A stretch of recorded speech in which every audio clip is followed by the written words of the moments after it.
States of America and to the republic for which it stands, one nation under God, indivisible, with liberty and justice for all. Okay, first item up is a public hearing. Hold a public hearing for municipal separate stormwater sewer system. It's exciting stuff. Who's got this? I'll let Skip this. Motion to approve.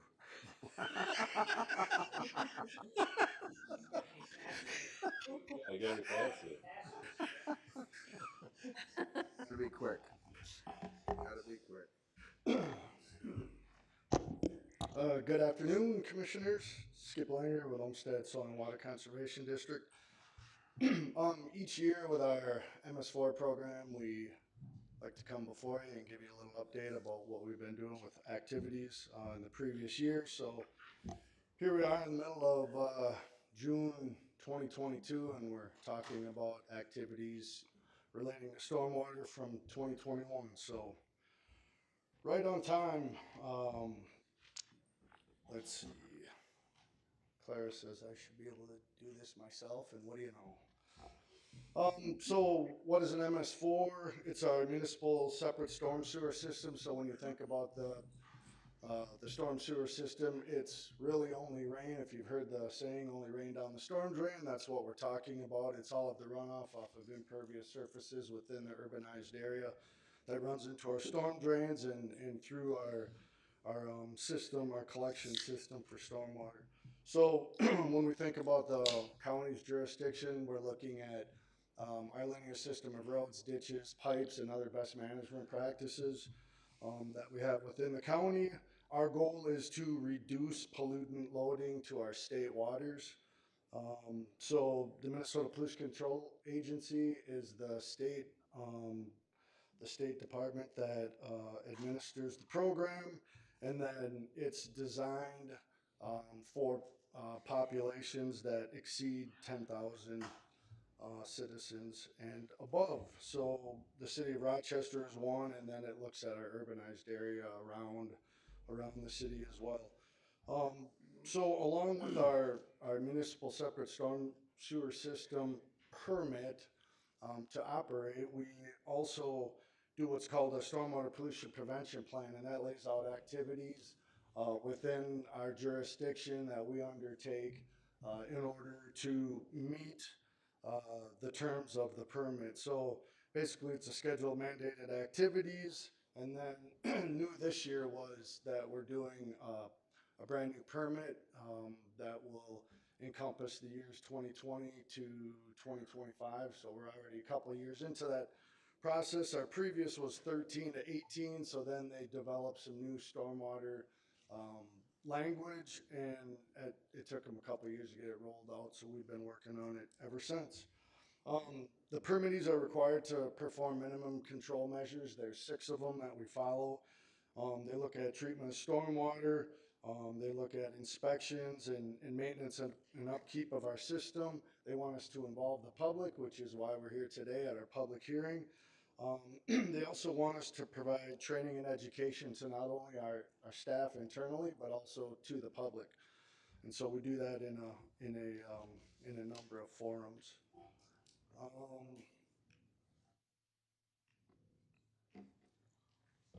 So we're required to map our system. This map shows kind of with the orange squares, the green triangles, and the yellow dots, sort of where all of our BMPs kind of lie across the city. And of course, those BMPs all lie along our linear system of roads too. So we're responsible for all the ditches that connect those areas. So we look at, you can see there's a picture of a typical stormwater outfall. It's a culvert where it's at a terminus point where the stormwater leaves our jurisdiction. It could flow from our jurisdiction to the city. It could flow from our jurisdiction into like a public water like Cascade Creek or Bear Creek. We have stormwater ponds, which are pretty easy to identify. Those are generally wet. They look like a pond and have, cattails and other water-loving species growing around the edges. We also have what we call stormwater BMPs. Those are features that are unique, like rain gardens, infiltration trenches. At Grand Park, we built some infiltration tree trenches that you're probably familiar with. And so they can add aesthetics to your surroundings, but then they also have a dual purpose of treatment of stormwater. And then that other picture up there in the lower right hand corner is a picture of the campus infiltration basins that are right along County Road 9 or 4th Street there that you see when you come into campus. So they're full of stormwater and functioning like we anticipate they should. So we're also required when we're developing new plans for our roads or other types of county infrastructure, buildings, parking lots, things like that, to plan for that stormwater runoff. And the requirements now say that instead of taking everything and running it into a stormwater pond, that we should try and infiltrate that water into the ground first. So you need a specific medium in order to do that, something that's porous and coarse in order to get the water to infiltrate. If you cannot infiltrate, then they allow you to do biofiltration. So that would be like running water through a longer system, like a ditch, where you slow down the retention time, and then the plants can uptake nutrient. You drop out sediments and things like that. And then the last course of treatment would be retention ponds. So those are that typical wet stormwater pond that you'd see. Other things that we do are like out at the Public Works Service Center, we have that large sand and salt storage facility. So we keep those products undercover because we don't want the rainwater getting to those and washing them away. So that's something that's maintained regularly. The staff out there does a great job of maintaining that facility. Some of the other things, you see a stormwater pond also in the upper left-hand corner at the Public Works Service Center. In the top middle, there's the infiltration trenches around building 2117 on county campus. Both the front and the top picture, and then the lower picture is behind the facility. And then the picture to the right is a rain garden that is in front of building 2122, full of water and functioning like it's supposed to.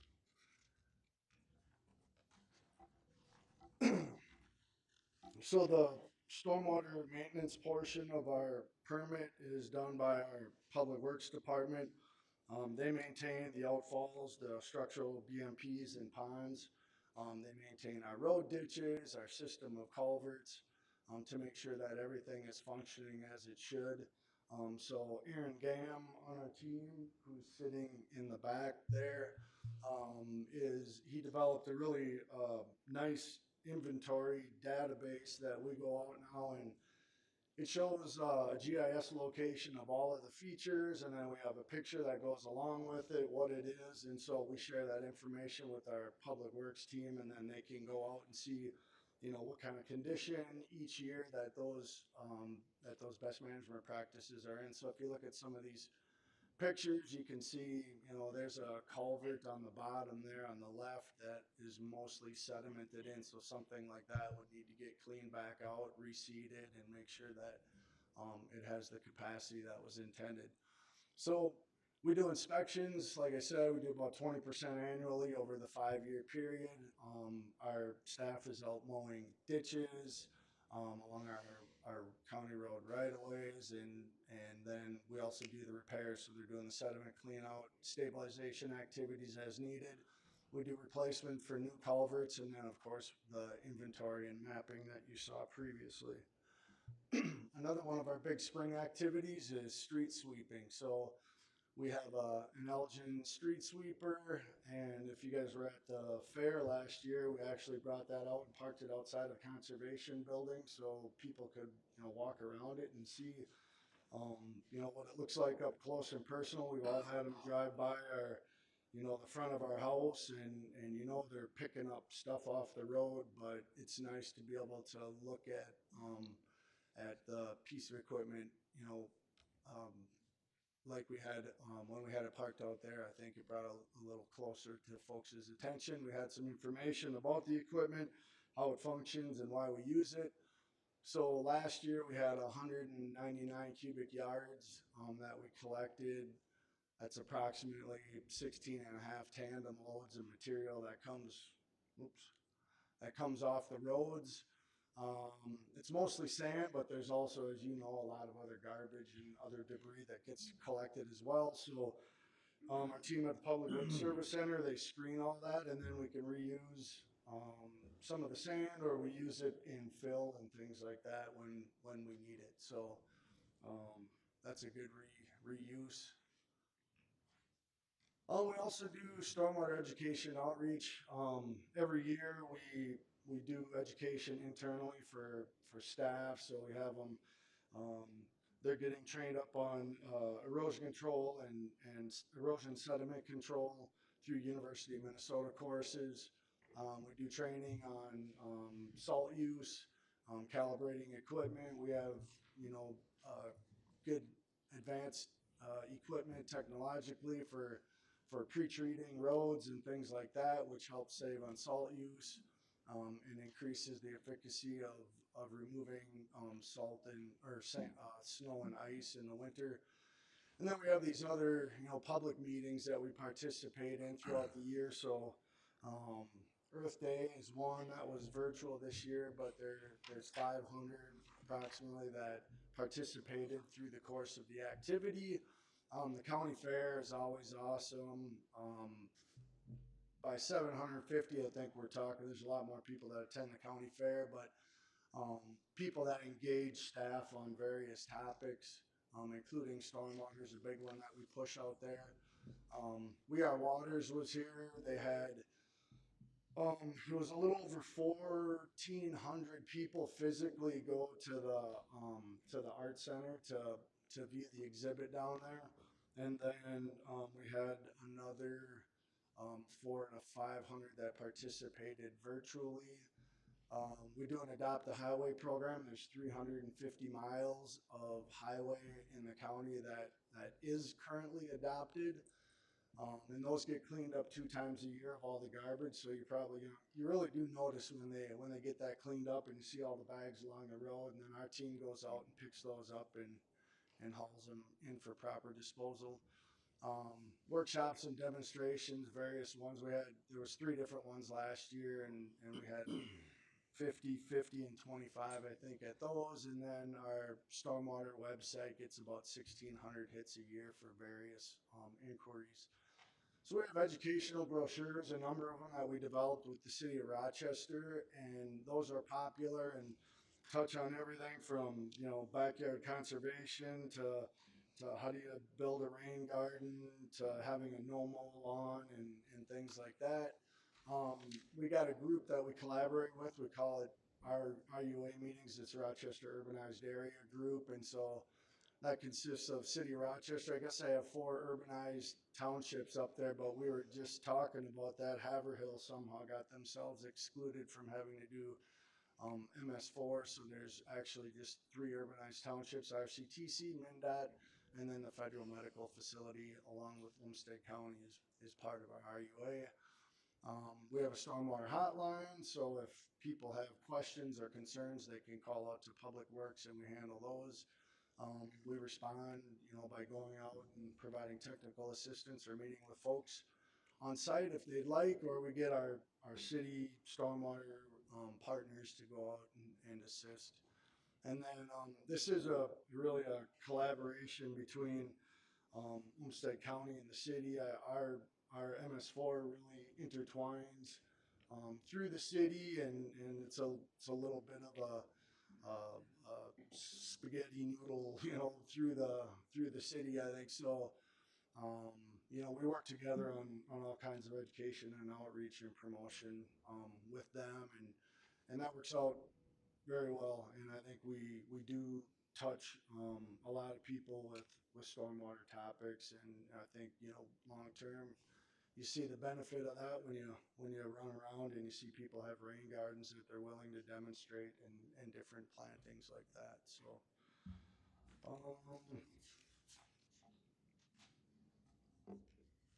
yeah, that's it.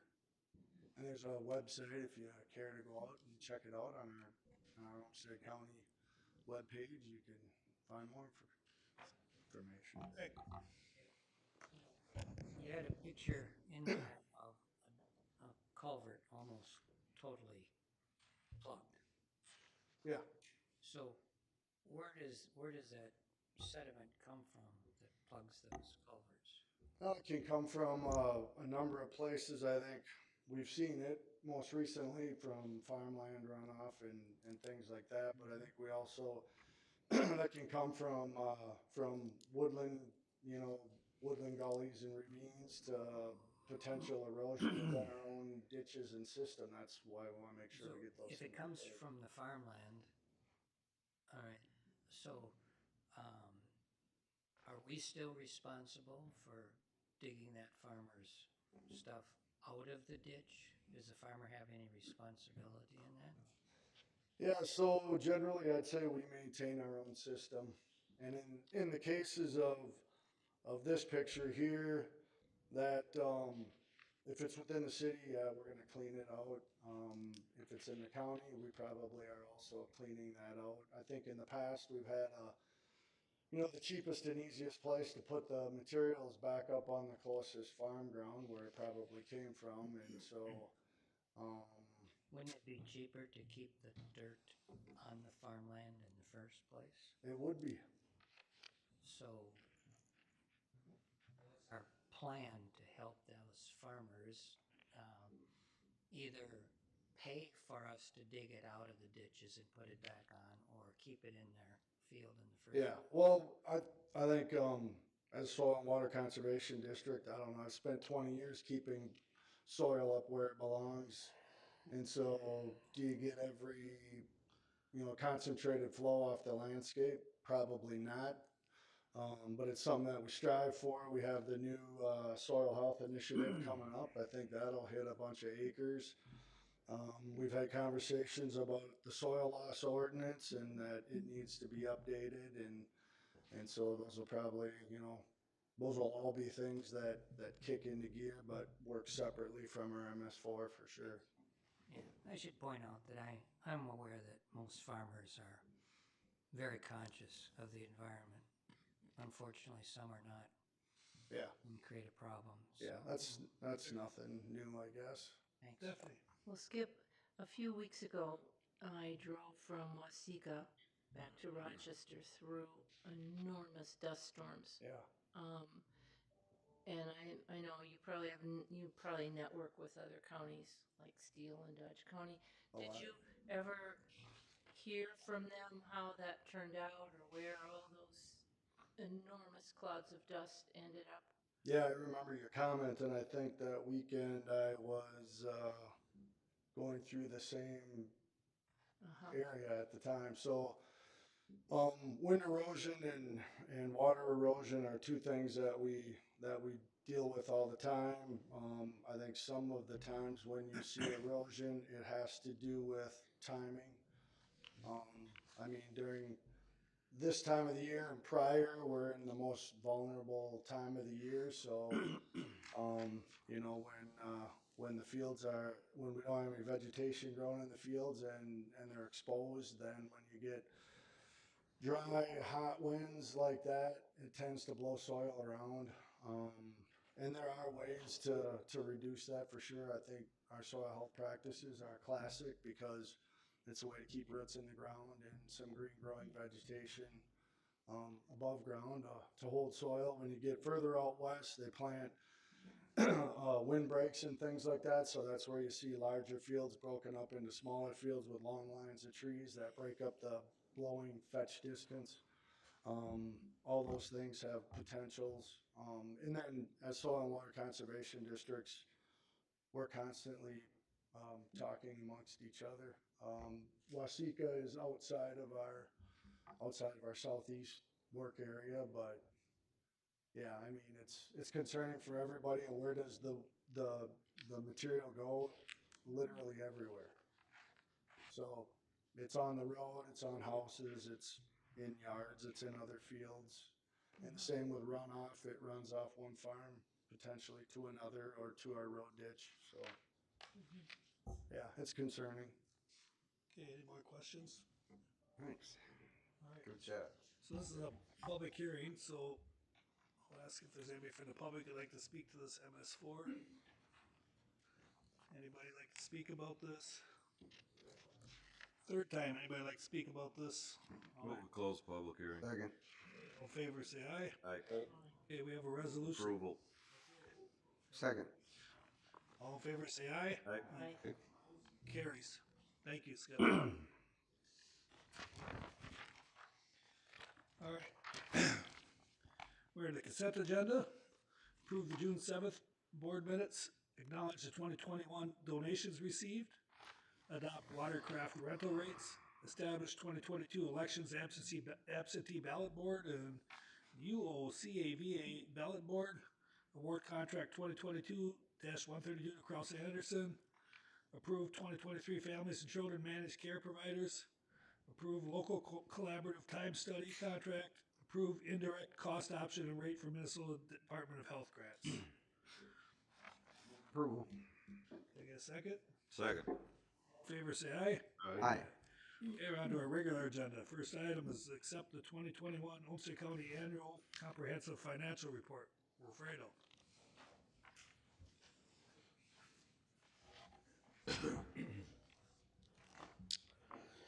Well, good afternoon, Commissioners. Wilfredo Roman Catala, Olmsted County Chief Financial Officer. With the help of Baker Tilly, they'll be joining us through teams. We'll be covering at a very high level our 2021 financial results. As you know, the document per se is very thick. There's a lot of information. You have received a copy of the document. But one thing that I recommend for you is to read the MD&A, the Management Discussion and Analysis, which give you kind of a very high-level review that is quite meaningful. Before I begin, I would like to take this opportunity. You know, the annual financial report process is very comprehensive. It takes a lot of effort. It includes a lot of people. So I would like to just express some gratitude. Number one, for my staff. They did an amazing job of putting together the financial operations and the results into a financial report. Second, to the staff, to other county departments. This is not just a finance activity. When it comes down to, especially the auditing part, monitoring the budget, it takes one team, Olmsted team, right? And all department directors and their staff play a critical role in that. It's not just the financial individuals. Special thanks to Nancy Thomas. She's an assistant controller who coordinates not only the compilation of the financial information, but also coordinate with the auditors and making sure the information flow between the auditors and the county is constantly flowing and there's no stop there. So kudos to Nancy. She did an amazing job in that process.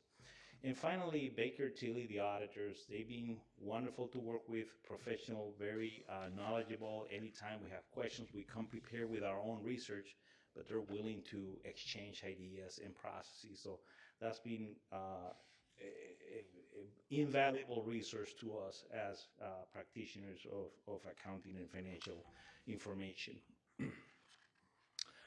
So quickly, I'll mention a few key drivers for our financial success, if you will, for Olmsted County. I'm also going to just focus on three funds that to me are critical for our operations: General Fund, Infrastructure, and Health and Human Services Fund balance, right? What is the bottom line for those three funds is kind of critical. Then I'm going to turn it over to Baker Tilly so they can give you an overview of how the audit went, their opinion, and some additional high-level financial information. And finally, at the end, you know, we request that you please accept the report that was presented to you. So, you know, I know I said this before, but I can summarize this very easily for the way we operate. Is strong financial position. That's basically the results that we have in our financial results. Like I mentioned before, it takes a lot of dedication, but it starts with clear direction from you, the board, and the county administrator. That's where it all starts, setting those priorities, making sure we're focused on the same goals and activities. Obviously, the management by department directors and the rest of the individuals responsible for managing funds, making sure they're forward-looking, they're innovative. That's really critical. Third bullet here is that probably the most important one. Staff, individuals who really understand their purpose in the organization and are committed and working towards a very successful future in a unified manner, right? It's not all these arrows pointing in different directions. We're all trying to go to the same common goal that was established by you, the board, and the administrator. We have a responsible budget process, which includes the CIP process. And not only we just set the budget and forget about it and come back a year later and say, hey, these are the results, right? No. During the year, managers, department directors are consistently and systematically managing their budgets. We in the finance, as their partners, continually help them through managing those as well, identifying potential pitfalls that may come or windfalls, right? One way or the other, making sure that we're working together to identify anything that might be critical to understand and project into the future, meaning how the year will end. And that's one of those things that we have done very successfully through the years, is through that partnership, making sure that when the times are good and we have excess availability of funding, we put those aside as a way to in the fund balance. So in the future, just like most recently, hard economic times, unprecedented economic conditions due to the pandemic, we have the resources to help us manage through those without minimizing the level of service provided to our community, which is great. So, and obviously, just like I said, with those strong reserves and liquidity, we have that opportunity to do those things. So again, I'm going to just focus on those three funds: the general fund, infrastructure, and health and human services. And those three funds combined has a total fund balance at year-end 2021 of close to $118 million. As you can see, I color-coded. There's a different areas within fund balance, categories within fund balance. But I just want you to focus the first two, the assigned and unassigned, which I will label as available, just because it's the area where you can spend the funds as you think is appropriate for the communities, right? So that represents about 90% of the funds that we have in those three funds, or close to $105 million. And then we have the part that are the restricted and non-spendable, or about 10%, which is not available because they're restricted through an external restriction, or because they're not in a spendable form, right? We already paid for certain inventories and we have them as part of the fund balance. One thing to keep in mind between the years 2020 and 2021, our fund balance for those three funds actually decreased a little bit by 2.7 million, but the available portion went up significantly, about $8 million, and I'll explain that to you in a few seconds here. And then the unavailable, that part that you don't have the ability to pretty much control, decreased by about 10.7 million. So let's talk about the $8 million available in fund balance and the why behind it. As you're very well aware, there's something called the American Rescue Plan Act, or ARPA. And we made the decision as an organization that we will use those funds in 2021 under that revenue loss category and pay salaries and benefits for levy-funded operations. And then those savings in the levy side will be used to fund the activities or initiatives that you have designated for ARPA. And that's the main reason for that $1 million is because of that. Otherwise, those three funds will break about even. So what you will see, you know, we'll have a graph later on that show kind of a spike in fund balance availability. Well, we should expect that number just equally go down between this year and probably the few months after that, because we're going to start funding those initiatives that we identified in the ARPA. So here's the kind of one of my favorite graphs to show is that historical perspective of the availability of fund balance as compared to the revenues for those same three funds. And as you can see, we have there's two black lines. The bottom line is about 35% of the annual revenues, and the top black line is the 50% of the annual revenues. And that's kind of the corridor, we call it, that the Office of the State Auditors recommends we stay within. Um, the dotted blue line is 42.5%. That is kind of what we aim at, kind of the middle of the road. So as you can see for 2021, that number almost got to the very top with 49.3%.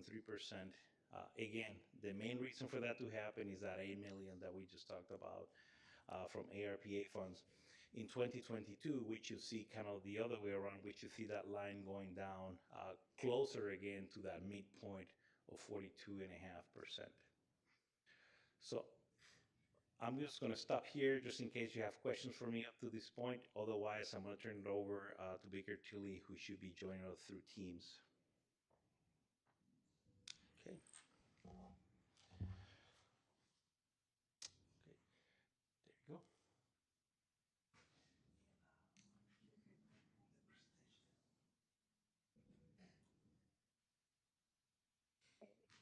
Do you have our presentation? So we're working on it. Oh, okay. Yeah. Go for it. Okay, great. Thank you. I'm happy to have the opportunity this afternoon to review the 2021 audit results. So on the next slide, I have just a brief agenda. We'll go through just an overview of the audit process, go over the audit results, and then I'll pass it to Sheann Hediger, the Senior Manager on the engagement, to go through some financial highlights and some strengths and challenges. So the general overview of the audit process, we do start the audit process each year with a planning meeting and our preliminary audit procedures in December. Then we schedule 2 weeks in April to do our audit procedures. Again, this year we completed all of our procedures, both at preliminary work and the final audit procedures in April, completely remote. The county staff was very well prepared for both sets of audit work. The remote process really went very, very smoothly again this year. We issued 3 reports on June 8th. The independent auditor's report on your annual comprehensive financial report, the report on federal awards. We'll go over highlights on both of those reports on the upcoming pages. And then we also issue a reporting and insights letter that covers all of our just standard disclosures that we need to make to the county board related to the audit process. So in that reporting and insights letter is where we would discuss any difficulties that we had throughout the audit process, any disagreements we had with management, or really anything that we ran across that was unusual or lacked any authoritative guidance. So I'm happy to report that we encountered nothing like that and no material audit entries. So I'd like to congratulate the whole finance team and really echo the comments that Wilfredo made regarding just the appreciation that we have for the team at the county. We do realize the incredible amount of work it takes not only to prepare for the audit, but also to respond to all of our questions and all of our requests. So really want to thank everyone at the county. Everybody's been great to work with, very responsive, and a special thanks to Nancy Thomas as our main coordinator. So on the next page, we start talking about the auditor's results on your annual comprehensive financial report. We did issue an unmodified audit opinion on your financial statements. If you compare the audit opinion, just 2021 to 2020, it will look a bit different. It is a little bit longer. Some of the paragraphs are rearranged. There was a new audit standard this year that required some additional language in that opinion.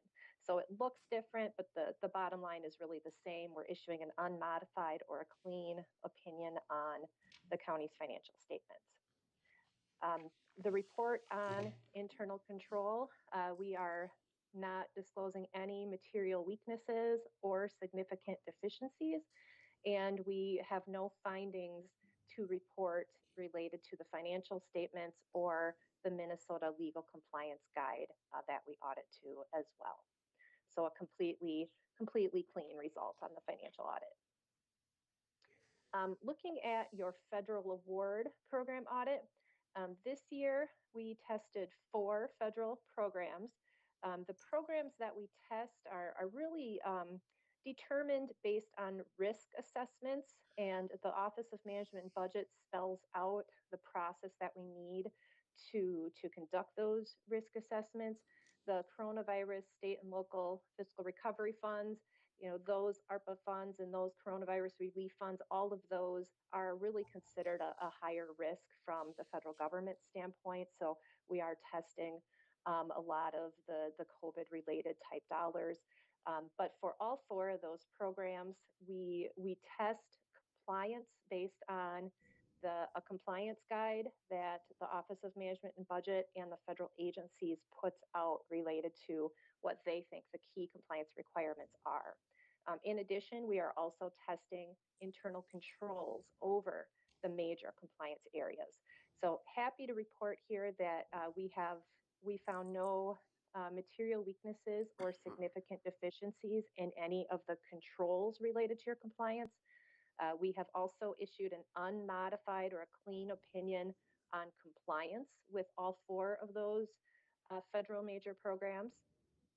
And we have no findings to report. So again, this is a completely clean audit result on 4 pretty large and complicated federal programs. So congratulations. At this point, I can pass it to Sheann to cover the financial results.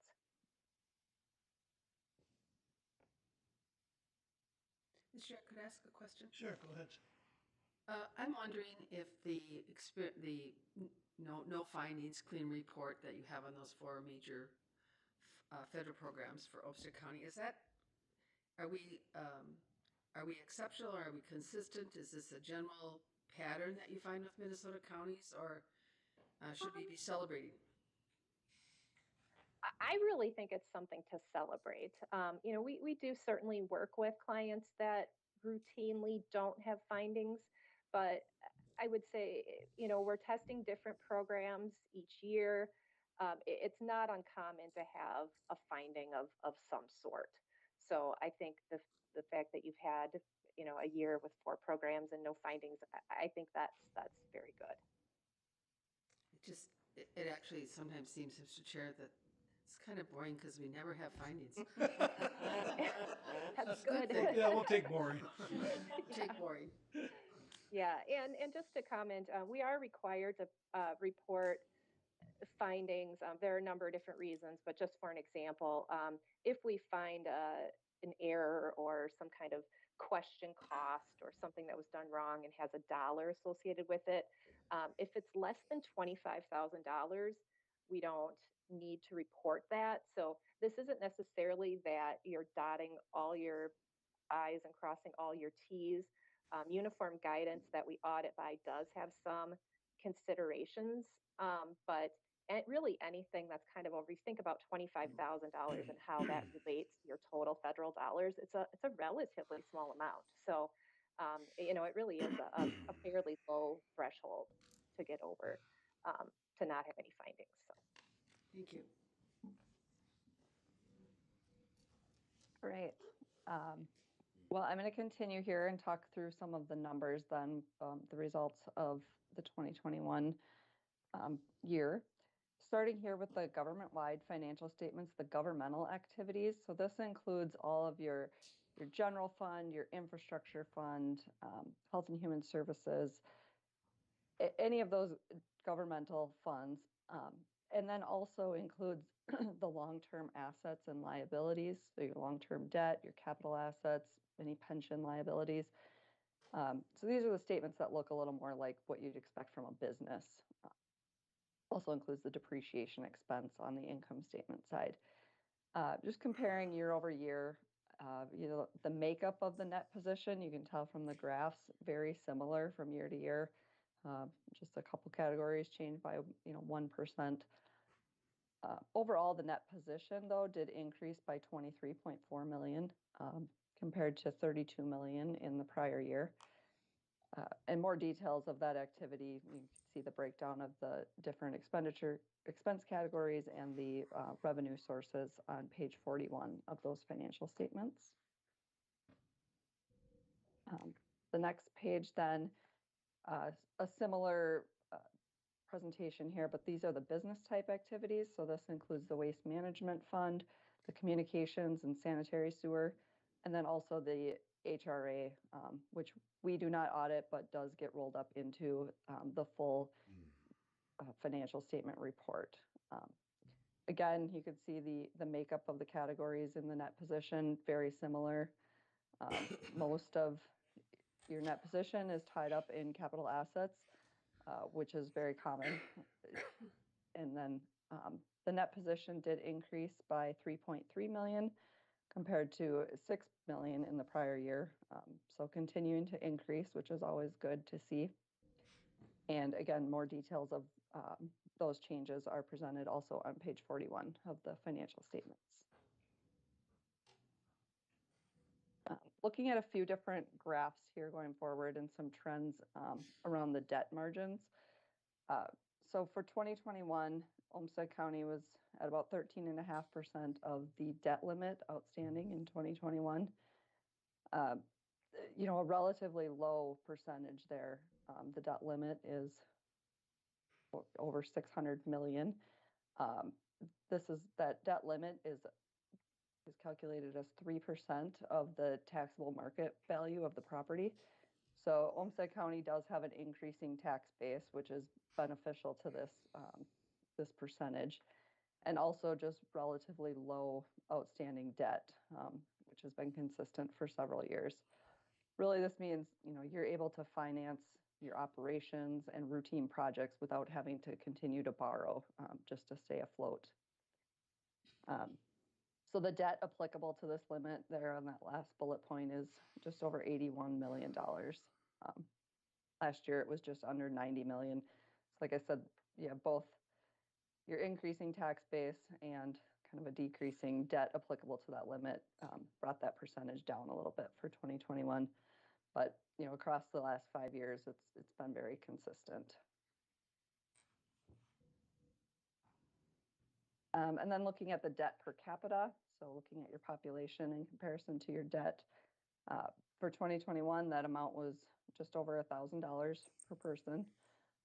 Again, this is another indicator of fairly low borrowing at the county. Population, again, continues to increase. The total debt on the GO bonds for 2021 was just under $172 million. This was an increase from about $158 million in 2020. During 2021, there was a large borrowing, $24 million crossover refunding. So that just took advantage of some of the lower interest rates and over the long run will eventually save the county some money. So while that did increase the trend a little bit, it still is, you're talking $30, $40 a person. It's very small changes year over year.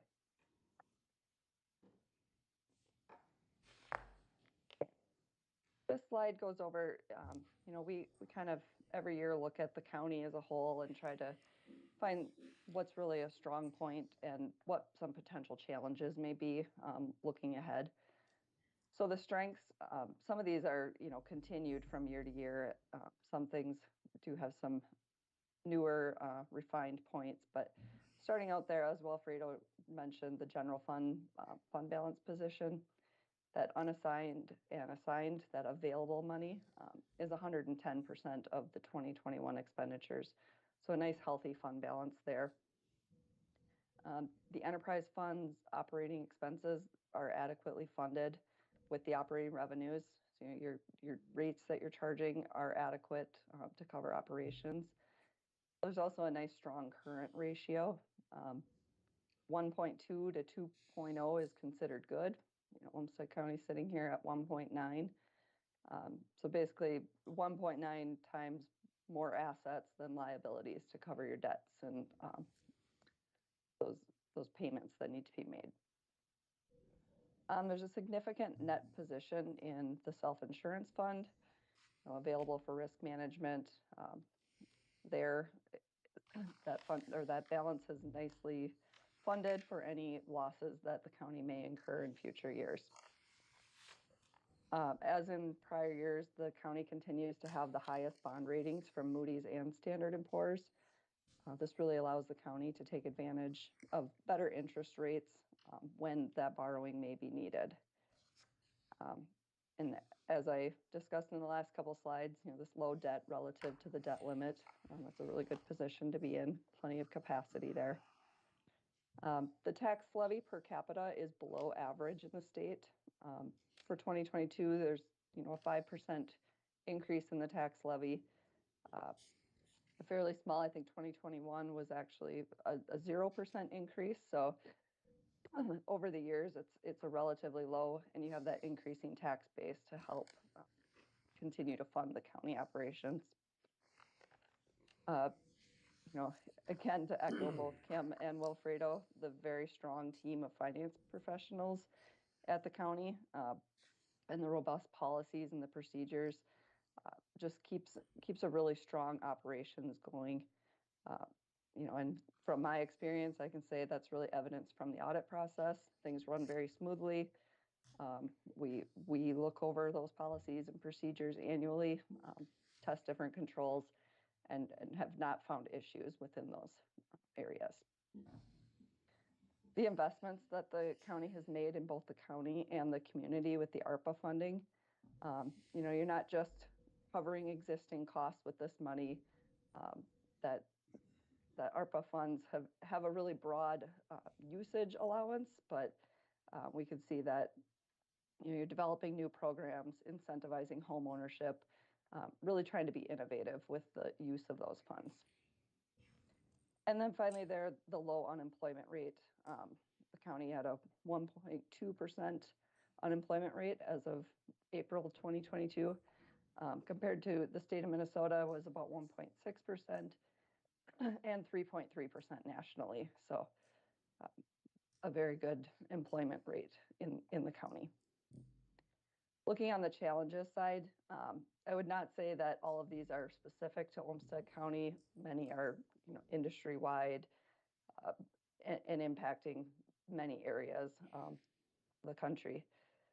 The first one here is that your largest property taxpayer and the related entities comprise over 5% of the net tax capacity. Mayo Clinic, they do fund a large part of your tax base. But on the flip side, it's a very steady industry. They likely are not going anywhere. So that's a good employer to have if you are going to have a large concentration in one area. The capital improvement plan challenges, costs continue to increase. Inflation is up.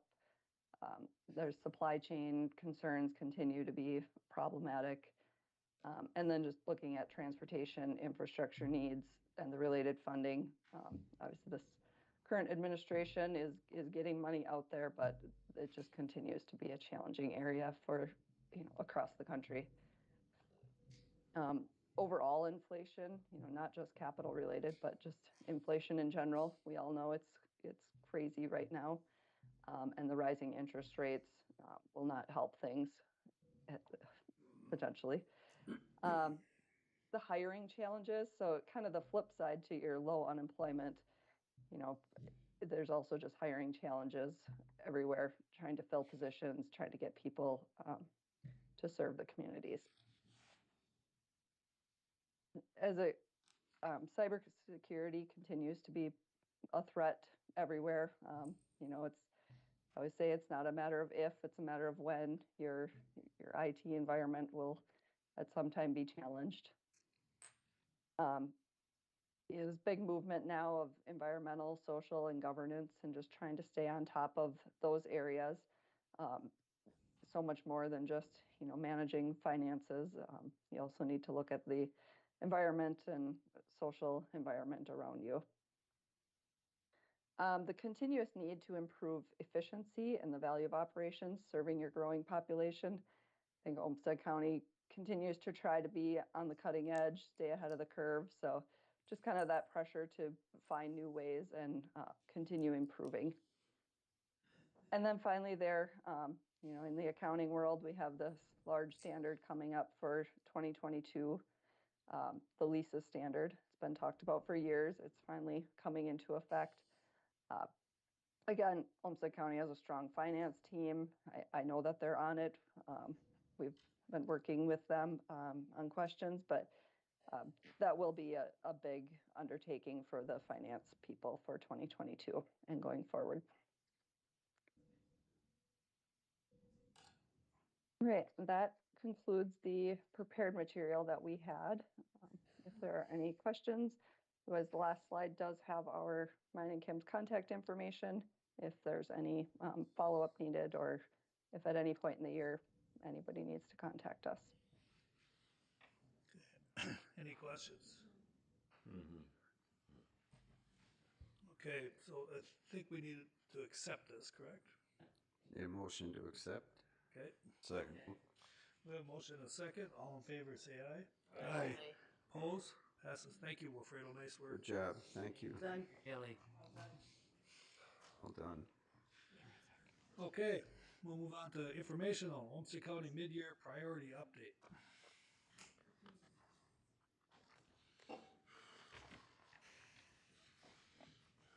Good afternoon, Mr. Chair, Commissioners. Pete Geeson, Deputy Administrator with Fiscal Development. Just to remind you, we're entering the beginning of periodic updates of the priorities that you have set for us, starting with today's meeting, and over the next several months you hear from many of the departments about updates on the priorities that you've set. Today we're starting with the priorities around being good stewards of our built and natural environment. So you'll hear from, starting off with many of the physical development directors. So I'll hand it over to Matt Miller first, and he'll hand it from there. Tony Hill is not with us today, and so we will bring his priorities back to the next meeting, but you'll hear from the other physical development directors. So. Good afternoon, Commissioners. Matt Miller, Director of Facilities and Building Operations. The first priority that I'll present on is advancing the master plan for Graham Park and Seneca. At the Graham Park facility specifically, I didn't want to presume that you were going to accept the bids this afternoon, so I put on here consideration. So thank you for accepting those bids for that plaza space between Crawford and Floral Halls. The other way that I've classified the unfinished business, I'll call it, for the bonding, is it's pending.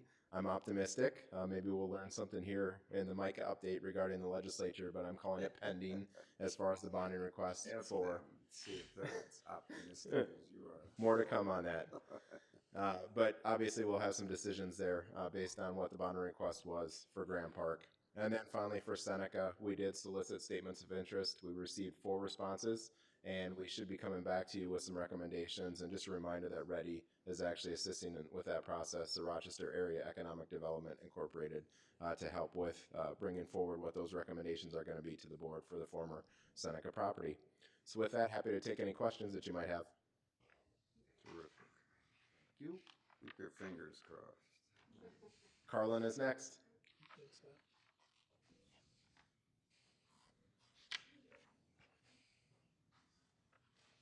Good morning, Commissioners. My name is Carlin Ziegler. I'm the Olmsted County Parks Director. Let's see if I can figure this out.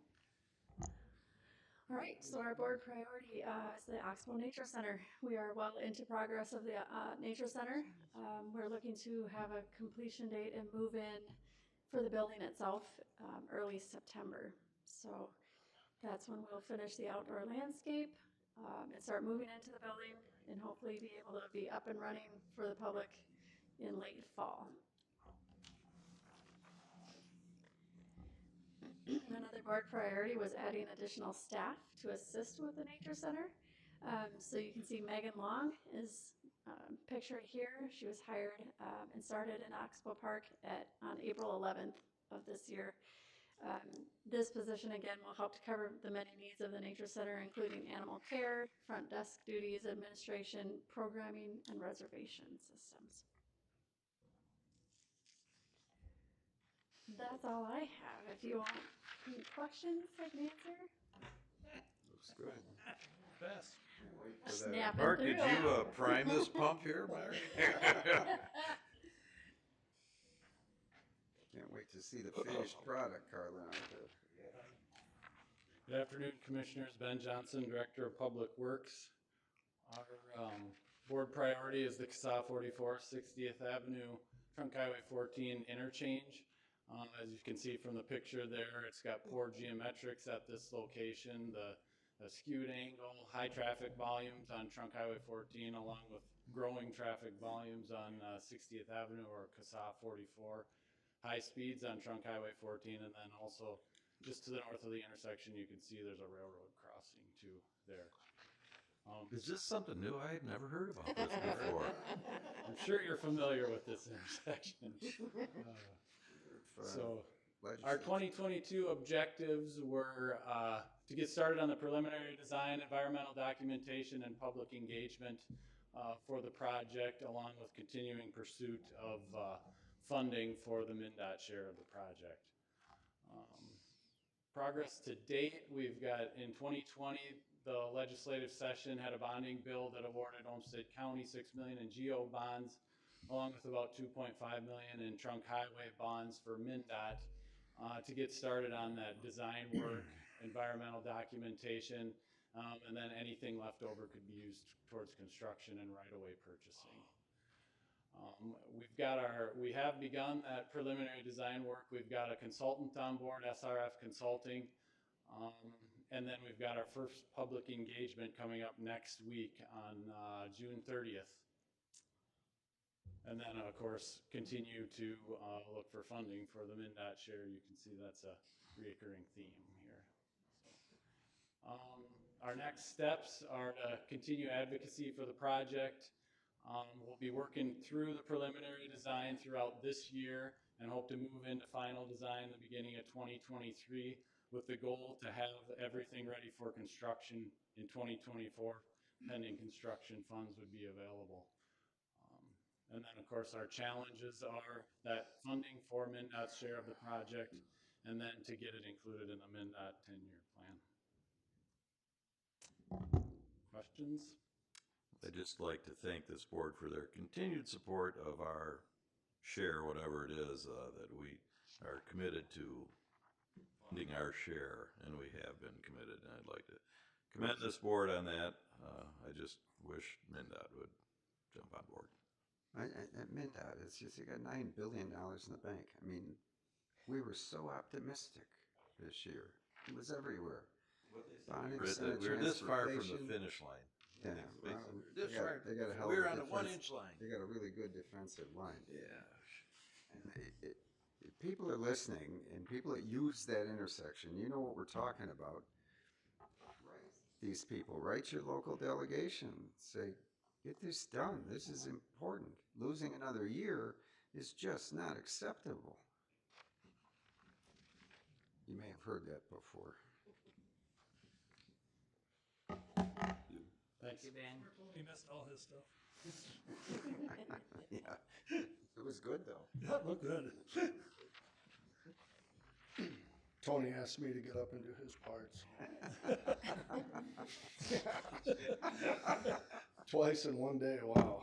So Skip Langer, Olmsted Soil and Water Conservation District.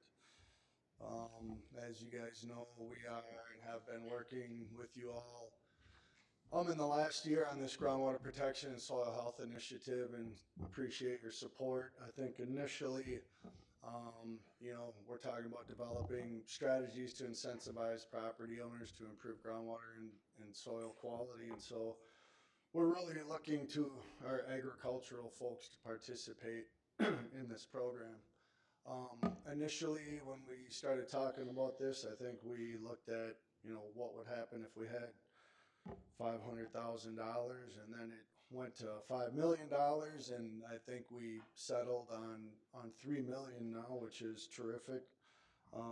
We'll be looking at $1 million a year, and right now we're working as a team. We've met a couple times with Kay and my soil and water team to talk about some of the policies relating to having a program where we address incentivizing cover crops, alternative crops, and then also a haying and grazing program.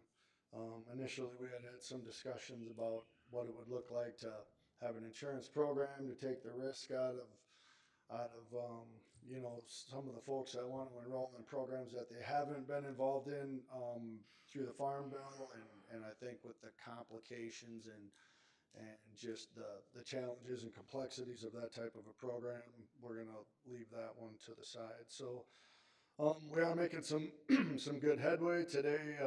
We talked a lot about what each of those programs would look like, what would the components be, what kind of acre limits, payment rates, and other eligibility criteria. One thing that we'd like to do is to automate the process as much as possible so that we're not having to sit down and necessarily work one-on-one with farmers like we typically do now with our best management, the structural side of our programming where we're, doing graded practices on the landscape like grass waterways and basins and terraces and things like that.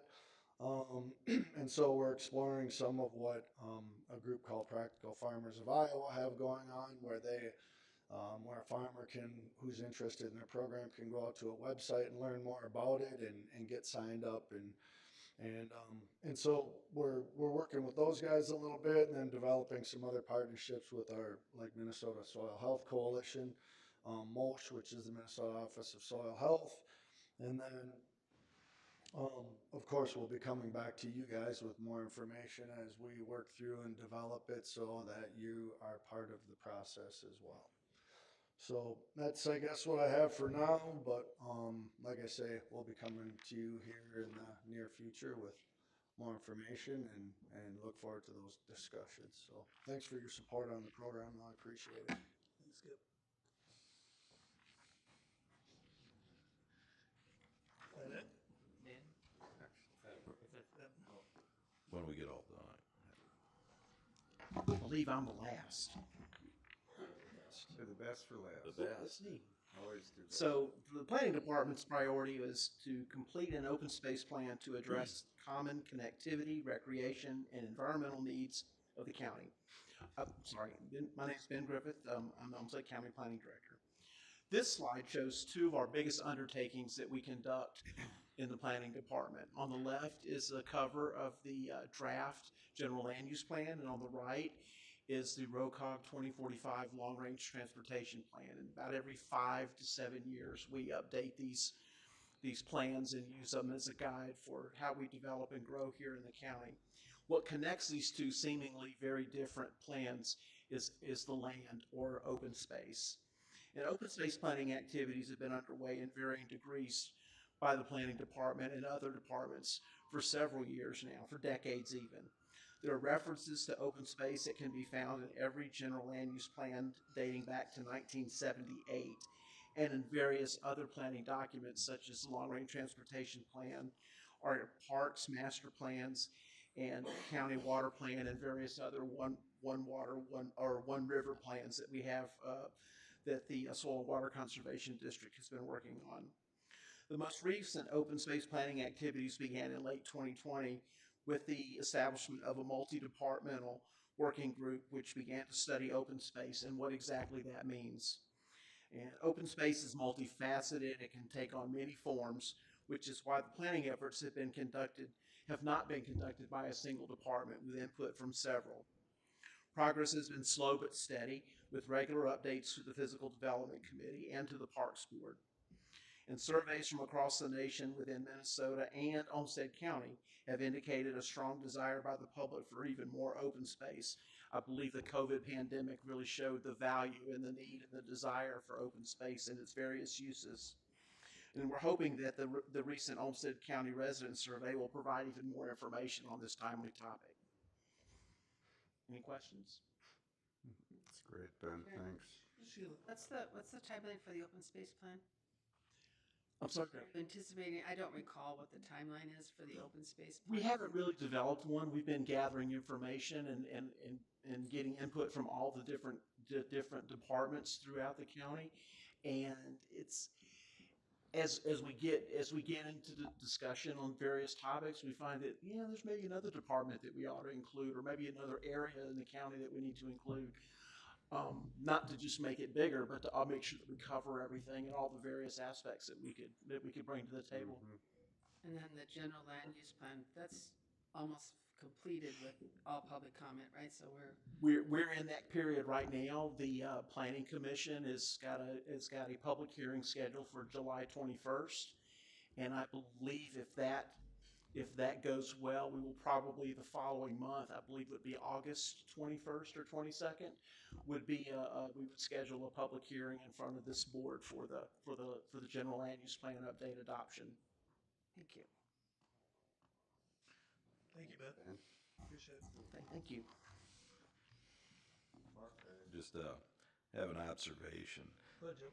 And you're probably tired of listening to me today. I've bellered on long enough. Or yeah, shake your head. Yeah. But no, it just strikes me after we have this presentation, how I've kind of been saving these comments. I mean, the last 6 months of a 20-year career, Ken, Matt, and Stephanie also. And I mean, I think we have a variety of opinions on this board. I think, anybody that follows this board knows that we have people that are left, right, middle, blah, blah, blah. But at the end of the day, I'm pretty proud of our staff, and I'm really proud of our board. We get something done. Unlike every other, I wish I could wave a magic wand. I mean, we got our warts, we're not perfect, but at least we get something done. And I just want to commend you, and I just want to say I'm pretty proud of this board, so thanks. Thank you. Okay, well, thanks for that update. We're going to move on now to the Minnesota Intercounty Association, MICA, 2022 Annual County Visit.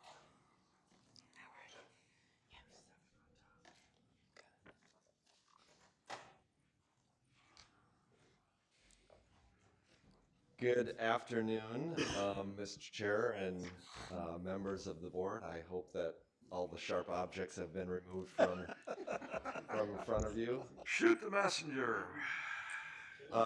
The scanner at the door, Matt. We can't. Matt Mossman, Executive Director of the Minnesota Intercounty Association, and that was, of course, a healthy setup to why it is so important to get something done at the legislature. And so, unfortunately, the one thing that we are really unable to do is to make them vote in the end of the day and to get them to vote. And so our presentation today will cover some things that did happen and a lot more about what didn't happen, unfortunately. I do want to start off with thanking you. It is fantastic to be here in person. I know that the last couple of years, for obvious reasons, we were unable to do that, and so it is truly nice to be here in person. And I'm a native of I grew up in southeast Minnesota, so it's fantastic to be down here in Rochester. I want to thank Commissioner Cascaden for your past service, Commissioner Wright for your current service on the MICA board, and certainly Commissioner Brown for your long-standing service to the MICA board, and we really appreciate it, and we will miss your service greatly.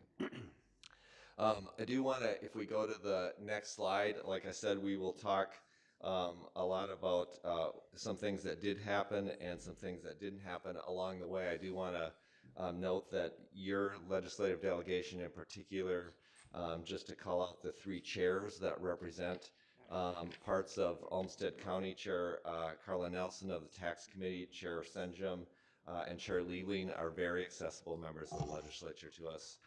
They really are, and we work with them on quite a number of issues to the benefit of counties. This is where we started, and I do want to underscore a $9.3 billion budget surplus at the start of session, plus $1.2 billion in federal state allocation of federal ARPA funds, one-time money that were unallocated.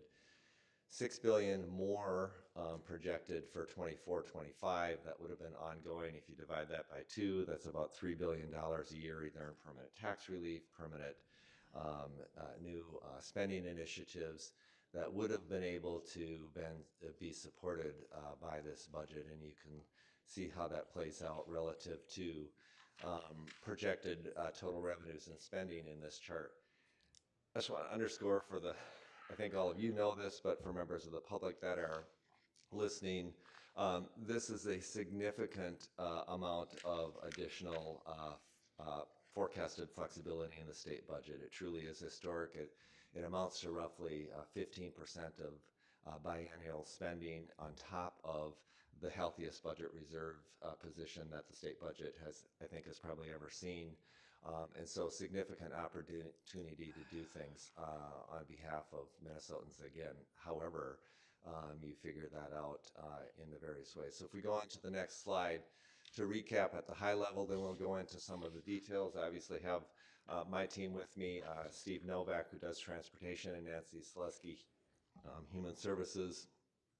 And then I'll come back up at the end and have some closing. But overall, the governor and legislative leaders signed a global agreement on May 17th that would have allocated, I think of it as the 4x4x4 agreement over the 3 years. They would have allocated $4 billion to tax relief, $4 billion to new spending initiatives, and left about $4 billion, $4.2 billion of the projected surplus on the bottom line, given uncertainties in the economy and et cetera, et cetera. And that $4.2 billion, again, would have been on top of reserves. Despite that agreement, conference committees then got busy. Conference committees, going with the second bullet there, by the last day to take action, tentative agreements had been reached but not passed on tax cuts and property tax relief, environment and energy, workforce programs, higher ed and state agency appropriations. But committees were unsuccessful at reaching agreements and resolving differences on K-12 education, which had $1 billion target, human services, which had $1 billion target, public safety, transportation, and housing. We couldn't get all the little things done. And of course, the discussion of the May 17th agreement was to have a package to move forward. So in the end of the day, none of that passed. Some standalone bills did pass during session. The omnibus drought relief, ag, and broadband funding bill actually includes historic broadband funding, and we'll cover the other items there as we go along. If we flip to the next slide, let me just start there. Tax and fiscal policy, which is where I spend the bulk of my time in terms of subject matter. The broadband funding that was in the ag drought relief bill is also at a historic level. That package included both funding and policy changes, which are really significant. $50 million, 25 in fiscal 23, 25 in fiscal 24 from the state general fund, plus $60.7 million of federal ARPA money, capital projects money that will go into the state broadband grant program, plus an estimated $100 million in federal IIJ money that will go in for broadband into the state broadband grant program. They also made broadband policy changes. Right now, under current law, only up to 50%. A grant can be up to 50% of the total project costs. There will now be a low-density population program, and the Commissioner of Deed will identify those areas, and those areas will be eligible for grants up to 75% of project costs. In addition to that, there's a line extension program that will allow individual property owners, businesses, or residences that are unserved, even though they're in areas that are ostensibly served by high-speed internet.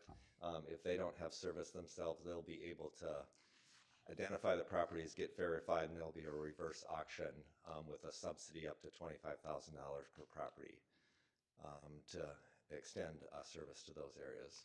Let me talk more about what didn't happen. The tax bill, again, Tax Chair Nelson in the Senate, Tax Chair Marquardt, who is retiring from the legislature from Dilworth up in the Moorhead area, who's been just an incredible champion for counties and local governments, led a significant effort on property tax relief, and that bill in the end of the day included quite a bit of different levers in the property tax relief system that would have been enacted had the package all come together, and ended up being left in conference committee. It included $30 million annually increase in county program aid, about $389,000 estimated increase for Olmsted County relative to current law.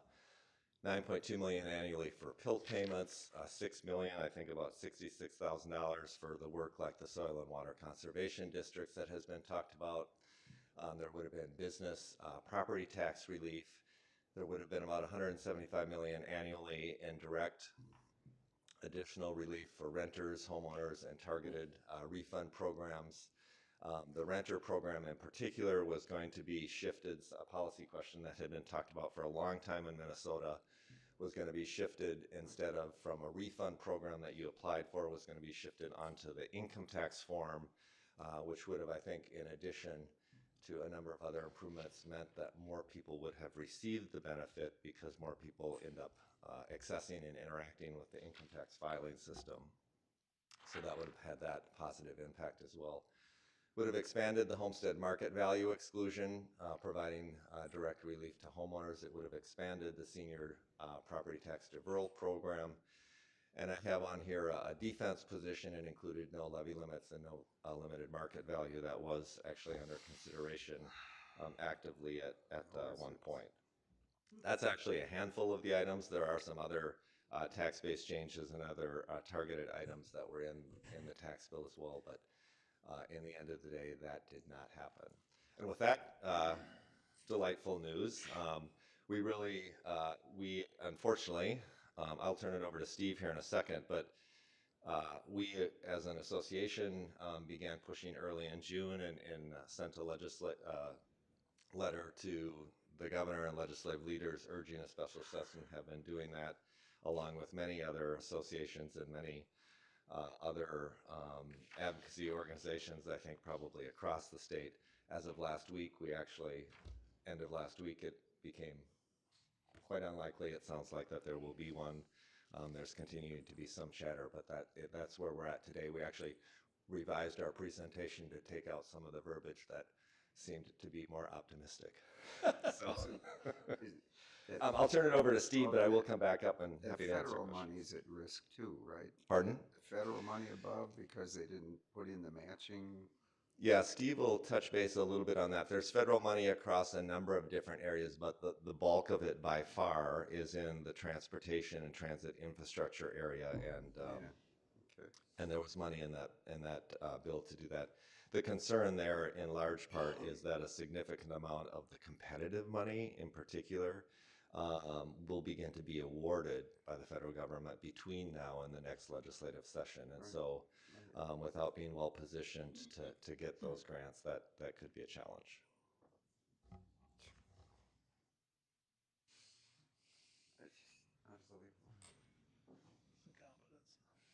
Well, now we get the good news. It's quite a setup. Yeah. Well, thank you. Good to see everybody. It's Make us smile, Steve. nice to be in Olmsted County. Personal note, Commissioner Brown, I just want to say congratulations and hope you enjoy your retirement.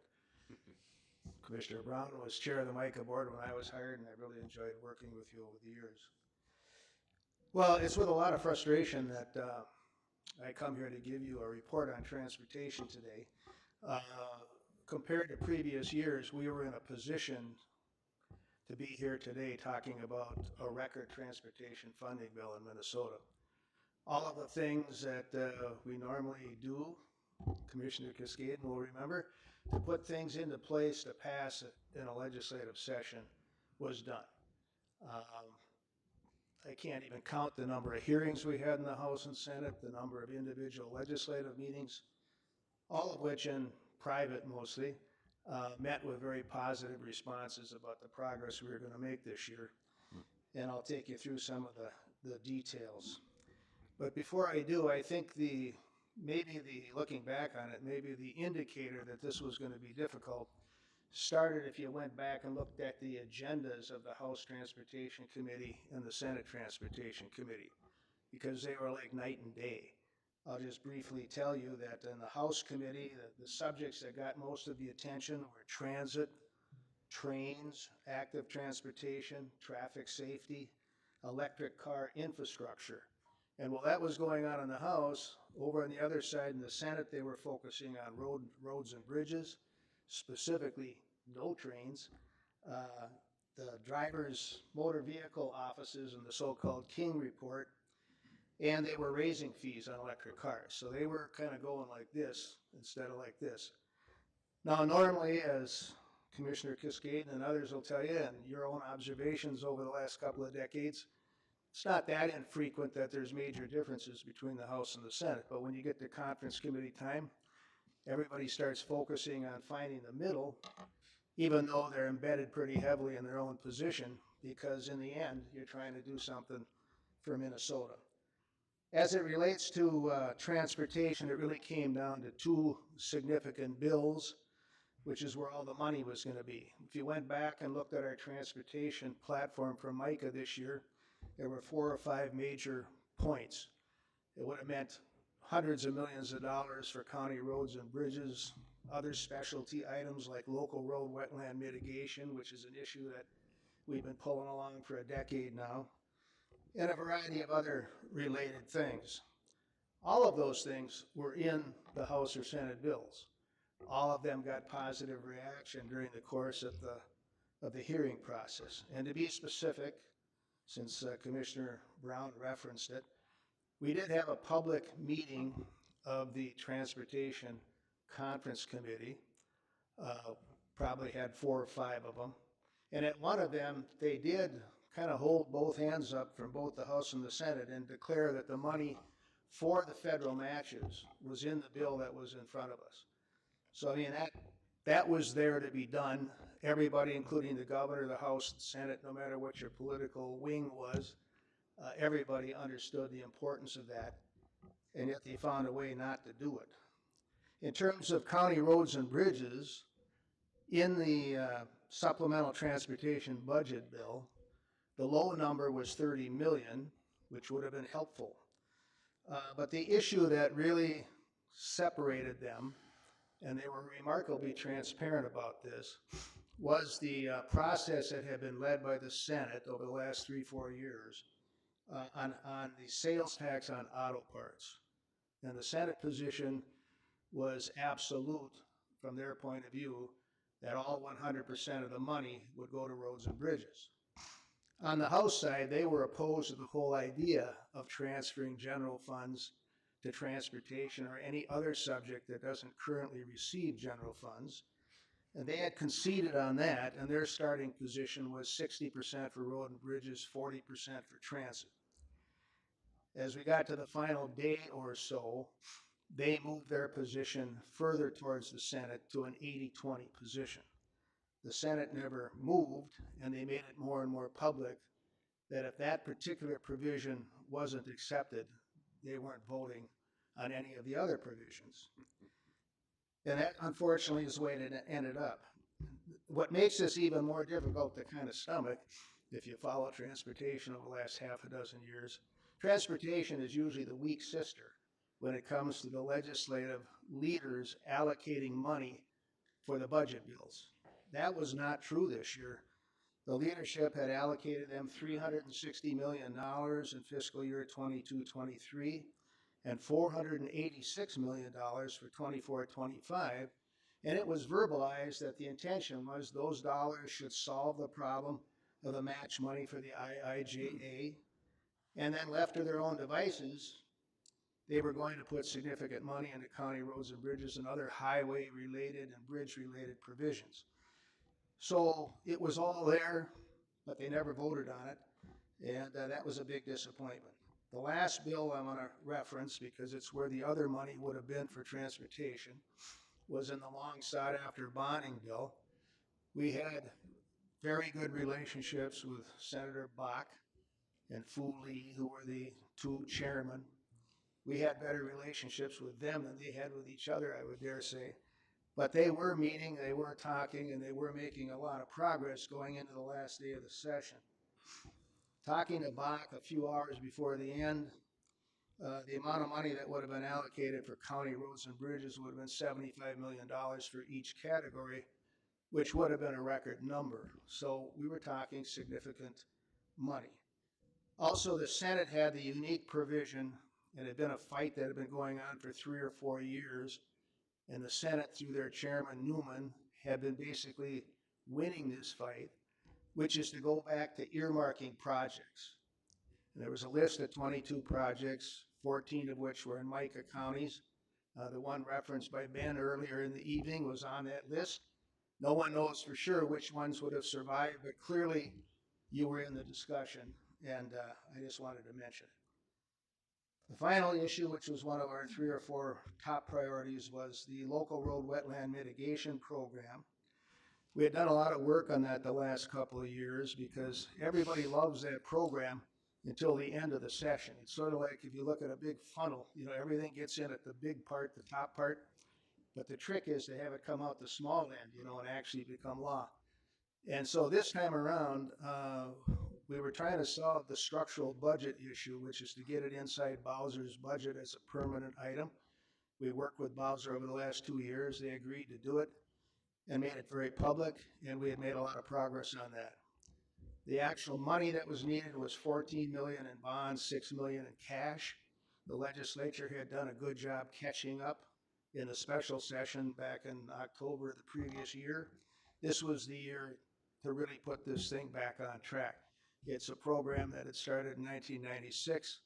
It's key for every county in the state and your local contractors because it's what produces the money for your spring construction season. Or I should say the reverse, which is if you don't stay up to speed on the wetlands, your spring construction season doesn't happen because we have federal law involved here too.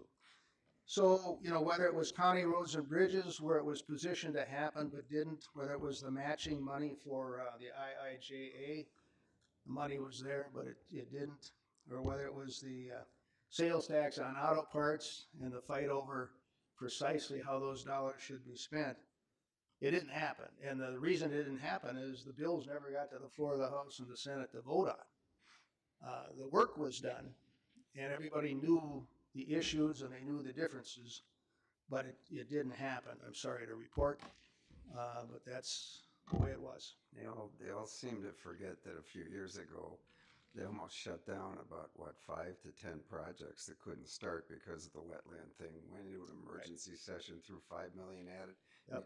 I remember that so clearly. And every year, you just need this much money. It's this much money to make this thing whole and let these projects run. And they almost shut them down. You're absolutely right. The real bad, I mean, there's a lot of bad things, but this federal match money, I mean, we're screwed in Minnesota. I mean, we're behind the 8 ball in transportation anyways, but this would have made some headway. But now we didn't even stay even. I mean, we're going backwards because we're going to miss all that match money. Money's right. And it's going to it'll go to Mississippi or Montana or it'll go to any place but Minnesota. Well, you are correct. The federal money's been allocated, it will be spent. So each and every state, if they don't do their job, it's not like the money goes back to the federal government, it's gonna go to a different state. That's right. Yep. So hooray for us. Yep. It's incredible. Thanks, Steve. Thank you. Hey, uplifting. Oh, one last thing. I wanted to mention my good friend Kay, who I've been working with for 10 or 12 years, and Ben, who's kind of been coming on in the last couple of years. They do a fantastic job for you. You already know that, but you may or may not know that we meet monthly with our engineers and we put the platforms together. They are called on often to come down to the legislature to testify, and as a group, I would say county engineers get more compliments from legislators than just about any other group. So I wanted to thank Kay in particular and Ben. It's been a lot of fun working with them. Good afternoon, Mr. Chair and Commissioners. I'm Nancy Selesky, and I cover Public Health and Human Services for MICA, and it's a pleasure to be here today. So I just want to mention a couple of things. Although there was no budget bill on the very last night of session, the legislature did come up with the vote that passed a pretty comprehensive mental health bill. They're spending $93 million, and it did include a number of county priorities that I'll illustrate. It increased the Adult Mental Health Initiative grants by $20 million, and this was in response to a reform that DHS was looking at, where they were looking at taking existing funding and spreading it out amongst additional initiatives. So it was basically a borrowing from Peter to pay Paul type of message to us, and so we went to the legislature saying we really need additional dollars in the system. So that was successful. We did get $20 million, and there's also a directive to DHS that ensures that no existing AMHI region receives less than what they did in fiscal year 22. And then they did eliminate the pilot project language. Do want to mention that Senator Senjum was very much involved in this bill. He was very helpful on that. Competency restoration was another priority for counties, and this was also included in this bill. The deal that was struck creates a state competency restoration board within the judiciary system, and they did provide funding for forensic navigator services for those individuals that are not competent to stand trial. This was a win for us because there were proposals for a while that would have required counties to provide those navigation services. In the end, they put in about $11 million a year for, again, the state board, and $5 million to the district courts for competency examination costs. Other investments in that bill, they increased the mobile crisis base by $4 million a year. They address children's mental health by creating and funding Children's Residential Facility Crisis Stabilization Services, and they directed DHS to secure federal approval for that, and that was an Olmsted County priority that we worked with the county on. They put $1 million into mental health urgency rooms, $2 million into shelter-linked mental health grants, and an additional $2 million into school-linked behavioral health grants. The governor did sign that last week. I'm told that even this bill on the very night of session, it passed about 5 minutes to midnight. There was some concern that this wasn't going to happen. So in the end, that one was signed into law. Another standalone bill that I just want to mention, it relates to the opioid settlement. This bill just creates a framework for distributing the nearly $300 million that the state is getting as a result of the opioid settlement between the state and the distributors and manufacturers of opioids. As you know, counties and cities are getting 75% of those funds directly, which is about $222 million. The other 25% will be distributed through grants by DHS for opioid education and prevention programs. The language does say that counties, local governments do have to file a report each year as to how those dollars are being spent. Again, that was signed into law last week by the governor. I just want to mention ALS in a very rare bipartisan, bicameral move. They did put $20 million into ALS funding, and then into ALS research, and $5 million for caretakers. And this was led by Senator Tomassoni, who was afflicted with this disease about a year ago, and there was a lot of support for that bill, and it did become law rather early in the session. When it became clear that there would be no HHS budget bill in addition to no other budget bill, the conference committee was working on policy-only items, which did pass that very last night of session. I'll give you just a quick sample of what was in there. They expanded the scope of mental health data that can be shared with law enforcement, responding to individuals that are having a mental health crisis. They did establish the opioid substance use and addiction subcabinet within the executive branch. They increased eligibility for SNAP, the food support program, from 165% to 200% of federal poverty. There is language that counties have to verify federal work requirements for those folks that are on the SNAP program. And they did extend the amount of time that a homeless person or family can stay in transitional housing from 24 to 36 months. So again, just a sample of the policy bill that did pass that last night. So what didn't happen? With the exception of the mental health stuff, just about anything that costs money. There were fundamental differences between the Senate and House in terms of how they were going to spend that $1 billion that had been allocated to HHS. The Senate wanted to spend the majority of it on long-term care workforce issues, and so rate increases for individuals working in nursing facilities, home care providers, PCAs, adult day treatment services. They also would have increased non-emergency medical transportation rates. The House, in addition to the long-term care, wanted to put additional money into child care, as well as they had a proposal at one time for $100 million in public health investment that would have included family home visiting and emergency preparedness. And the House also wanted to increase general assistance for single adults. So those were the differences between the bills that they just weren't able to come to an agreement on. Moving ahead, I just want to mention that the Child Protection Legislative Task Force is starting up again. This was a task force that was created in 2015 as a result of a child that was killed at the hands of his parents, and the legislature responded by putting together 93 recommendations that counties have been, frankly, wrestling with for some period of time. So they are meeting, or they're starting this group again. It's going to be co-chaired by Dave Pinto, a Democrat from St. Paul, and Senator Mark Johnson, who's a Republican from East Grand Forks. They've indicated that they'll have monthly meetings during the interim, and one of the first things that they're going to do is look at these 93 recommendations to see what, if anything, that can be changed. And so we're expecting some change there. Mr. Chair. Maybe cut the list down a little bit. Yeah. Sheila?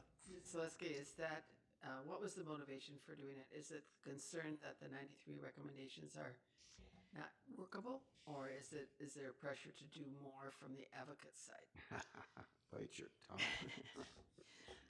Mr. Chair and Commissioner, I would say both. This group was supposed to sunset at a certain date, and so it just has sat there kind of dormant for the last few years. And so there have been some issues at the legislature relating to child protection. They decided to get it going again. I'm hopeful that they're going to look at these recommendations. I think we've had discussions about the counties that do best are the ones that are getting the money, whereas those that struggle are penalized for not meeting certain goals. And so we're hoping that there'll be some changes on that. Mr. Chair, don't paint everybody with the same brush. Correct, Ms. This is also tied to the initiative where the African American community wanted to follow the model of the Indian Child Welfare Act. Is this like a whole composite now that we may be looking at fundamental change within the child protection system? Mr. Chair and Commissioner, yes, I think that's the complication. You've got folks that are unhappy about the 93 recommendations because it's too much, and then you have some that, there's disparity within the child protection system for sure, and so that is something that they'll be looking at and coming forward hopefully with some recommendations in 2023. Is MAXA prepared to really follow this closely? Mr. Chair and Commissioner, yes, they've been at the table. They've been going through the whole system, and that's all they've done thus far, but we'll be working with them. You'll have to forgive me if I don't really think anything's going to happen. Actually, this is one where you should worry, Mr. Chair and Commissioner, this is one where you should worry that it's easy for them to say, let's do more and more, and tell counties you must do it this way. Right. Actually, they can do that. That's jam that right down. They're likely to do it, and so we need to pay close attention to this. Scary. So. With that, I just want to mention your staff. I work closely with Jen Berquam, who is a phone call away always, and talk to her on a regular basis. She does a great job for you and for counties as a whole. Thank you. I'd like to say back to you that some of the initiatives we had in this area, particularly around, you mentioned the mental health data sharing and the funding for children's residential crisis services. Micah was very, very helpful in helping us make those priorities, you made them your priorities as well, so thank you for that effort. Thank you. It was the one thing that, everybody agreed that we have to spend money on mental health, and Yeah. it was a standalone bill in the Senate. There was a lot of division within the other body that hadn't seen all of the elements in the bill, so it was even that was tough. Right. Thank you. Thanks. Good. Thank you. Are there any, or you got more? Yep, a couple of wrap up. Chair and members, in the interest of time, I'll wrap up and try and Closer.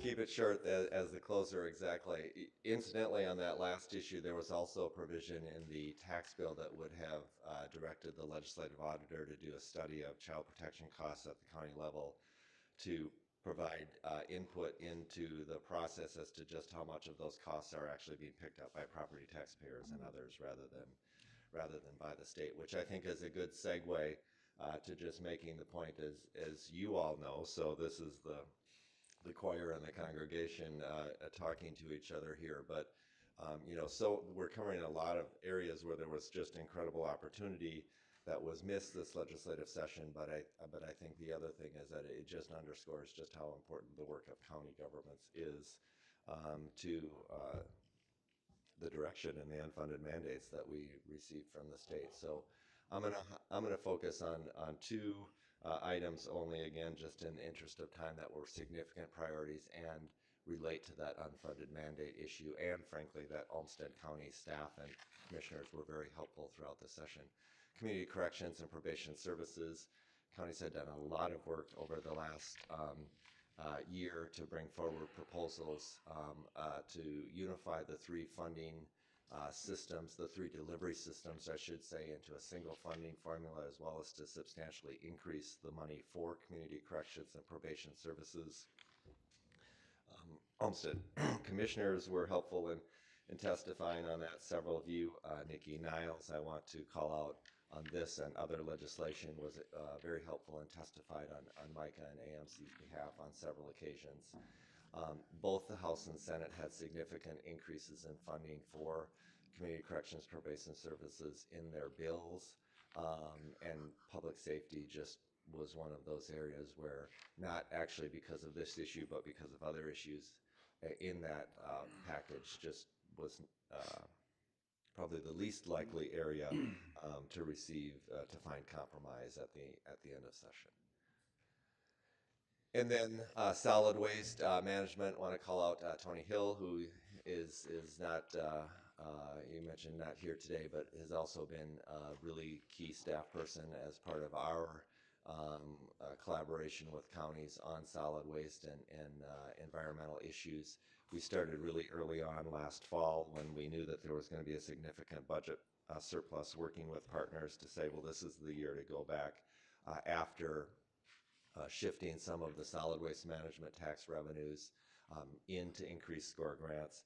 Solid waste management tax, for those who might not follow it closely, is essentially a user tax paid by trash generators, businesses, and homeowners. 30% of it goes into the state general fund rather than going to solid waste management activities at all. And less than 20% of that money goes back to counties for SCORE grants, even though counties are the only unit of government that's held accountable for meeting recycling goals. We made progress. About $3 million a year was dedicated in the tax bill to increased money for SCORE grants, and an additional $700,000 in the environment bill that reached a tentative agreement on the last day of session. That's about a 15 to 20% increase, roughly, it would have been in SCORE grant revenues, but again, did not pass. And those other areas there was some increased money for the repaying. Frankly, I just want to underscore this. There's both the statewide and the metro area closed landfill trust funds still have not been repaid from past budget deficits where money has been taken out of them to balance the state budget. Obviously, a prime opportunity to address those past what used to be called shifts and gimmicks, and those things also did not happen. And of course, there were cybersecurity grants, just call that out because that was referred to earlier in your meeting also.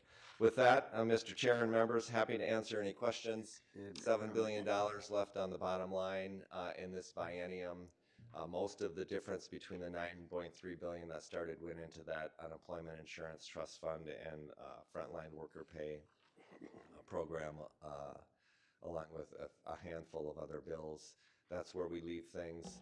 Next regular session starts on January 3rd of 2023, and as of today, we know that just from retirements alone, that at least between 30 and 40% of both chambers will be new members to that chamber. So even before the voters weigh in, so we're expecting a significant number of new legislators. Yeah, Mr. Chair, one thing on a couple of charts back, that armor radio funding, which was supposed to go through again, realizing this county is going to be facing, unless state does something pretty significant. We were one of the earliest adopters in 2004 with the armor system, and those radios are getting really long in tooth, and we were kind of counting on getting some help funding. So the Emergency Communications Board that I'm on, you're going to see a bill coming because you have got to upgrade and retire the old ones. And when you and me got in, that was the big thing. Oh man, yeah, we fought to get those things. Now it's worked great. 20 years, 18 years. We were almost the first in the state to adopt. So yeah, hooray for us. Just a word of warning. Sure. Any other Thank you. observations? You guys are incredible. I mean, I think I've been on MICA for 20 years. I'm pretty sure my whole 20 years. President for 3 or 4 years after Joe left. And you guys are magnificent. I can't say enough. And it's just so unfortunate and depressing, to be honest. Really, I in particular, and transportation, Kay and Ben were incredibly optimistic. But man, this is the year. This is the year. So, well, there are lots of people who thought that, Commissioner. This will be the year. Finally, we'll do some catch up and I think take care of some the business. budget, the deficits, or the surplus is still going up, right? We're still collecting. I mean, you can't figure out a way to spend $9 billion, even if you didn't give it to anything somebody liked. I mean, do something with it. It's thanks. Particularly for the counties that receive the state mandates to carry out all of these services, that the people in the county are the big losers in this, as well as all the state of Minnesota, simply because if you go through all your lists of things that didn't pass, all of those things come back to a levy. And without the state aid to help with that levy, to help with the property owners in the county, it puts the county in a really very, very difficult position to carry out the mandates that the state wants us to, apparently without any money. I'll just add it. It seems apparent to me that it's more important to the parties and their candidates that they win elections than that they do the work that they're elected to do. Yeah. Thank you. It is unfortunate. And Mr. Chair, really quick, I want to thank the people that I work most closely with. Heidi and her whole team is fantastic. I also meet monthly with fiscal officers and human resource officers, so Wilfredo and Julian, as well as Jen Burquam. Very much appreciate their regular support and input and advice. And again, a final thank you to Commissioner Brown for his dedication and years of service. Yes. Thank you. Thank you. Mr. Chairman, I just observed that we are members of both MICA and the Association of Minnesota Counties, and there is a real difference for us to be members of MICA because of the similarity in what some of the larger counties' needs are, and the way that you all are able to help us advance our agendas in a way that the larger organization has to compromise more to get to their platform. So I think it's wise for us to be members of both, and the fact that you also meet with our professional staff really strengthens our ability to collaborate and advocate at the legislative level. So I'm glad we're members of both organizations, but I particularly want to acknowledge the special role that Micah plays in helping us advance our priorities within the legislature. Agreed. Okay, thank you. All right, we're gonna go to board and committee reports, shake things up, we'll start with Stephanie. Report. Okay, Jim. I've talked enough. Ken. Greg. No report. I'm pontificating. Sheila. Oh, of course they have a report. Good, thank you. So actually, Micah sent me off yesterday to meet with a group of, Matt wants to talk about this. The courts are looking at how they will get involved in strengthening services around mental illness. So this was charged by the Chief Justice of Court Task Force that's met 3 times.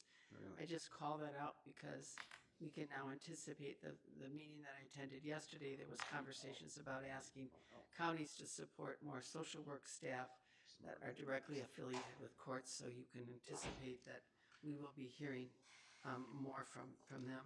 There's also a Department of Human Services work group that's been meeting with tribal communities to look at how counties and tribes and the department work together and sort of human services leadership.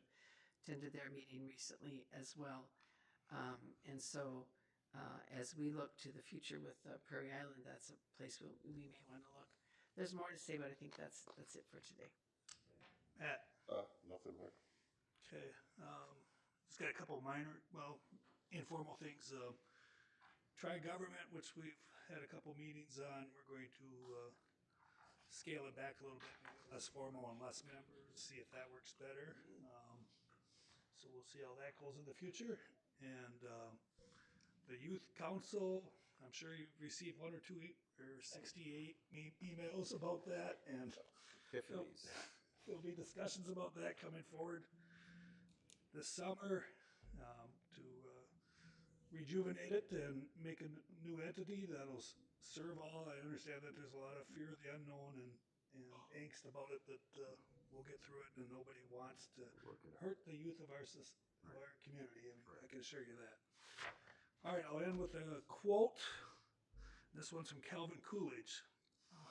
Knowledge comes, but wisdom lingers. It may not be difficult to store up in the mind a vast quantity of facts within a comparatively short time, but the ability to form judgments requires the severe discipline of hard work and the tempering heat of experience and maturity. With that, Very good, Calvin. all right, got a motion? Second? Second. All in favor? Aye. We're adjourned.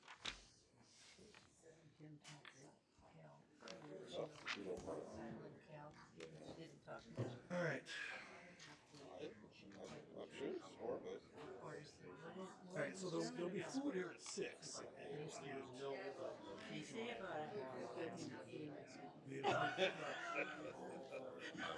Free lunch, we're going to challenge that.